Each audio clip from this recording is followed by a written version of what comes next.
Uncensored. We have a great show, and we have two of your favorite people here. Well, three. Well, four. All right.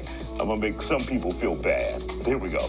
President-elect Donald Trump's cabinet is coming together. He has announced his picks in multiple key roles in the past 24 hours. However, it's still unclear who his choice is for Secretary of Education, since that is a department he has pledged to get rid of. The Department of Education receives more than $18 billion in federal funds. Part of that money goes to help schools in high-poverty communities. In a video released in 2023, many of you may have seen it recently, but it's 2023. Keep that in mind. The current president-elect announced his plan to get rid of the Department of Education if elected. In total, American society pours more than $1 trillion a year into public education systems. But instead of being at the top of the list, we are literally right smack, guess what, at the bottom. How likely will he try to follow through on that plan? Joining us to talk about it tonight, HISD trustee and attorney Myrna Guidry, Texas State Representative and former HISD trustee Jolanda Jones, Dr. Diedrich von Biedenfeld from Houston Community College, and political analyst and former educator Angela Box. Y'all were waiting on y'all extra titles, right?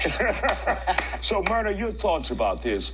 The president-elect saying that he would get rid of the Department of Education if he is reelected. Keep in mind, 2023. Do you think he will follow up on this plan? Yes. He's followed up on just about everything else he has said he was going to do. And not only that, but we have to believe in Project 2025. And if we believe in Project 2025, we also know that that is a part of what they are expecting to do with education. All right, Angela Box, let's hear from you. Why do you think this is a good idea, obviously supporting President-elect Trump? Well, I think that education is the civil rights issue of our time, and dismantling the Department of Education, which has been responsible for more woke leftist indoctrination, factory type of things, is going to benefit Black and brown students the most. Because you talk to teachers union members or people in teachers unions, they are so rabidly anti-school choice. Conservatives are pro-school choice. Conservatives want to send that money back to the states and let the states and the localities decide how they're going to be educating their children.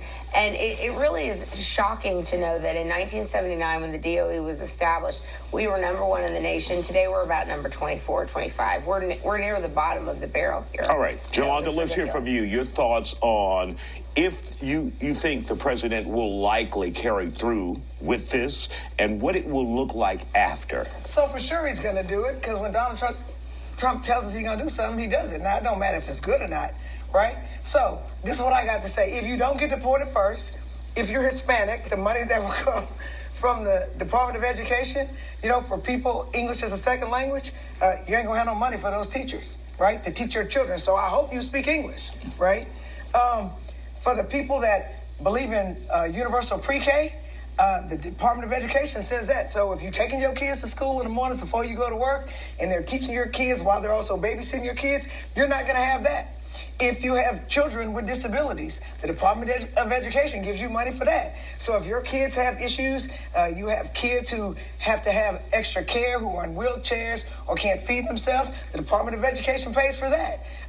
If you have a whole bunch of kids with one teacher, the Department of Education pays for you to have more teachers so that you'll have a smaller class size. So if you are hungry and you need free and reduced lunch like I did, adios, money for free and reduced lunch. So I hope you got food in your refrigerator to feed your kids. All right, let's bring in Dr. Diedrich von Biedenfeld from Houston Community College. Your thoughts on the proposed plan by President-elect Trump? Pragmatically, the old saying, drain the swamp, is going to continue, because even with a Republican-led Senate and House, which is most probable, we already talked about it on the show, weeks ago, and as it comes to fruition, we realize that many of these congressmen and women, Their children work for these agencies, right? This is part of that partisanship and patronage that has persisted for over 200 years. So in that sense, they don't want to get rid of it. That's why we're still seeing Elise Stefanik appointed United Nations ambassador. I thought we didn't like the United Nations. So there's what we say and what we do. And the reality with President Trump is he typically does what he says, but the reality is there's an establishment, arguably what people call a deep state, that's going to prevent him from impacting this. Department of Education oversees many pragmatically beneficial programs, such as the Clery Act, which protects students. It oversees many things. But again, Betsy DeVos, who was supposed to get rid of the Department of Education in the last term, did not actually do so. Ronald Reagan, so we go back 40 years. He said he was going to get rid of it. It's still here. W. Bush reinforced with No Child Left Behind. So we have this give and take where people say we do want local control, and I think Democrats and Republicans believe that the family should control a lot of what goes on in a child's life. But the reality is, when you're talking about billions of dollars across 4,000 employees, people are like, oh, 4,000 employees, 3 buildings. That's nothing compared to the Department of Defense. That's nothing compared to the Department of State. And that's a lot of money with very little accountability that can go towards patronage. No accountability. And Myrna, let's bring you in as someone who is an education official. When you hear threats like this, what kind of message is that sending to families and communities, if it is? Well, it's sending a harsh message, but that's the message that's being sent, right? That deportation, Department of Education, which, as you know, Title I, as Jolanda mentioned, IDEA, our handicapped and disabled children. But also what concerns me is the Department of Education also oversees data. And so if you're sending it back to the state, where do we report that? How do we know how we compete on a global realm as opposed to just locally? That concerns me because as of right now, we need to know that our children can compete globally. And if you remove the Department of Education and all that goes with it, you also remove that oversight. And Angela, you're saying that we're poorly performing anyway. What difference does it make? Yeah, and I remember being a teacher when Obama came in, and one of the first things he did, and this has had repercussions in our entire society, one of the first things he said was, because Black and brown students are being sent to the office more because, unfortunately, Black and brown students were causing disruptions in classrooms, that Black and brown students could not, 100% is true before you roll your eyes. Black and brown students were not allowed to be disciplined, so they were able to just destroy the behavior in the class, torture the teacher, torture the other students, and of course we've seen repercussions in that in our society today when Democrats don't. All right, we'll allow them to respond when we come back. Don't go anywhere. We'll continue this conversation. The Asian community. Welcome back to The Factor Uncensored. We continue our discussion about the Department of Education's future. President-elect Donald Trump has previously announced plans to get rid of it back in 2023. Will he carry it out in 2025? Our guests are back here on The Factor Uncensored.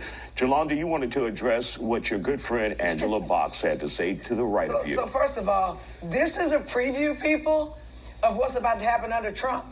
They get to vilify Black and brown people. That's not what I said. Angela, I didn't interrupt you, man. So please, be respectful. Calm down. Now, no, you stop interrupting people.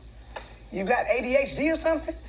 In any case, here's the point. She just sat up here and said that Black and brown kids get in trouble more in school. That's not what I said. And that's why they're getting in trouble. Angela, that is not what I said. Girl, be quiet. Well, you're lying. In any case, they heard what you said. But in any case, and she acted just like Trump. So y'all want a reality show? Y'all got one, right? But they're about to vilify us. So Hispanic people are going to be deported. Black people are going to be arrested. And so all you Black people who voted for Trump, you effed around, you're about to find out. Hispanic people as well. And elections have consequences. And this is the kind of talk that we have to listen to. But if there's a Department of Education that can make sure that the civil rights are being filed, then you can actually file a complaint against somebody to make sure that people aren't being unfairly targeted because of the skin they're born in. What I said was during Obama's term, which is 100% accurate. I know the facts are hard for you, Jolanda, but during Barack Obama's term, he made a directive coming down on high from the Department of Education Education that basically told teachers that you were not allowed, if you had a disruptive student in your class and that student was black or brown, you were not allowed to send that kid to the office because That's just not true. it is 100% That is true. simply not true. Look What it up. said was, Look it up. you cannot go against black and brown kids more so than other kids. But if That's the black what it and brown says. student is the one causing the But if disruption, you and would then look at and then you're not HISD, allowed, you'll see that it is and, not and the then you're black not and allowed brown to student. send a kid You for will discipline. see that it is more of the Caucasian students that cause the problem That at is- HISD. That is simply not my experience. It's in not the your environment I experience, live, and worked because in. of where you worked in. False, ma'am. I worked in the inner city, thank you very much, and I was not allowed to send my chronically behavior problems to the office because of a directive from Barack Obama and the Department of We Education. talking about Obama? Okay. Because it started, Let's all bring this in crap Dr. Von started a Biedenfeld. long time ago. What does it take for Trump to make this happen? Does it take an act of Congress? It Senate? absolutely does. So- And will he likely get their support? No, and again, there's a lot of patronage in D.C., and at the end of the day, when we look at the Senate Majority Leader election, that is also a preview on what you're going to see over the next 4 years of a certain balance or check and balance on presidential power, even within the own party, where they say, hey, I appreciate that you got us elected. We appreciate your support and, MAGA, MAGA, MAGA. However, at the end of the day, John Cornyn's likely to succeed where Senator Scott isn't, simply based on D.C. politics. But that's also that check and balance. Governs best, governs least is also balanced by that slowness of government. So I don't think Congress is going to, as they didn't with Reagan when he asked for it, and since this has existed, I mean, of course, the Department of Education people attribute to Carter, but it's existed in various offices for over 150 years. It was under Treasury. Its intent is to act like Department of Agriculture as a data collection agency, as a check on state and local impunity. And so I don't think it's going to go away. So they need 60 senators to get rid of the Department of Education. It ain't going to happen because they're not going to have 60 Republican senators. I'll also remind everybody the DOE forced masking onto 3-year-olds. Thank you very much. I mean, Do away with she it. really has Do away just with really it. drank the They Trump cannot Kool-Aid. force Like masks. clearly a lot of people in Saying America have. But facts, you know what? I'm just Yolanda. going to get my popcorn and watch because it's about to be an you don't have to SHIT come along show. for the prosperity I'm and a big- peace. and The I'm sorry, watch DOE out. does not have jurisdiction over states. They cannot tell the state what to do with their students. That's why they couldn't tell them to close the schools. That had to be You a know who wanted to state keep decision. the schools closed? Randy Weingarten and the teachers union, who are just wants to interrupt beholden everybody. with the That's DOE. what We she does. Thank you guys She for has, coming she on. a misbehaving child. She needs to be sent to the office for interrupting people. She don't know Thank how you all many for joining us here on the Just Fact state Line. some facts. Still That's ahead all on I'm the asking. Factor. Just give me Another facts. question tonight: is history repeating itself?